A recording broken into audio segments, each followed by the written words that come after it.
జటాకటాహ సంభ్రమ భ్రమన్నిలింపనిచ్చరి విలోల వీచి వల్లరి విరాజమానమూర్ధని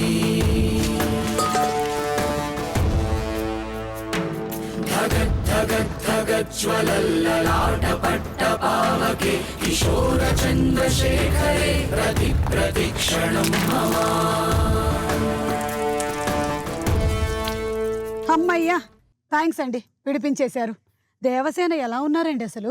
కొడుకు వస్తాడు అన్న కాన్ఫిడెన్స్ నమ్మకం ఉంటే చాలా ధైర్యం వచ్చేస్తుంది కదండి. ఏ తల్లికైనా ఏ తల్లికైనా వచ్చేస్తుందండి. మీకు శివరాత్రి శుభాకాంక్షలు. చాలా థ్యాంక్స్ అండి, మీకు కూడా. भड़ी भड़ी भड़ी रा भड़ी साहो रे बाहुबली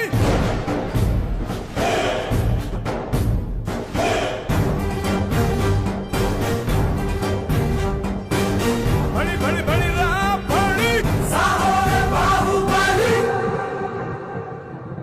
శివుడికి బాహుబలి సినిమాకి చాలా అవినాభావ సంబంధం ఉంది. మాకు ఆ శివలింగం క్యారీ చేస్తూ ప్రభాస్ వచ్చేటువంటి ఆ షాట్ ఏదైతే ఉందో అది మీరు మా ఫోటోస్టాటిక్ మెమరీలో అలా ఉంచేశారు కంప్లీట్గా. ఇక లైఫ్ లాంగ్ మా అందరికీ గుర్తుండిపోతుంది. అలాంటి ఒక సినిమా బాహుబలిని మాకు అందించారు. సో మేము ఇప్పుడు ఎదురు చూస్తూ ఉన్నాం థియేట్రికల్ ట్రైలర్ కోసం. ఎప్పుడు ట్రైలర్ డేట్ అనౌన్స్ చేయడానికి చిన్న ప్రాక్టికల్ ఇబ్బంది ఉందండి. ట్రైలర్ కటింగ్ అయిపోయింది, దాని తాలూకు సీజీ షాట్లు రావాలి.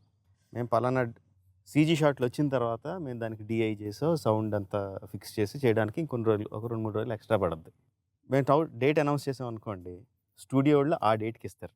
విఎఫ్ఎక్స్ స్టూడియో వాళ్ళు మీరు ఆల్రెడీ అనౌన్స్ చేశారు, వాళ్ళతో అబద్ధం ఆడడానికి ఉండదు. ఒకసారి అనౌన్స్ చేసిన తర్వాత లేదు మీరు తొందరగా ఇవ్వండి అంటానికి లేదు. వాళ్ళు ఆ డేట్కి ఇస్తారు. వాళ్ళు ఇచ్చిన తర్వాత మేము అవన్నీ ప్యాకేజ్ చేసి ఇవ్వాలి. డేట్ అనౌన్స్ చేశారు, మీరు ఇంకా ఎందుకు రిలీజ్ చేయట్లేదని జనం గోల పెడతారు. సో ఇది మా ప్రాక్టికల్ ఇబ్బంది. సో డేట్ అనౌన్స్ చేయడం కష్టం అండి, బట్ డెఫినెట్గా మిడ్ మార్చ్లో అయితే వస్తుంది. మొత్తానికి మన విఎఫ్ఎక్స్ వాళ్ళకైతే ఇప్పుడు తెలిసిపోయింది మీరు చెప్పే ఏ డేటు నిజం కాదు.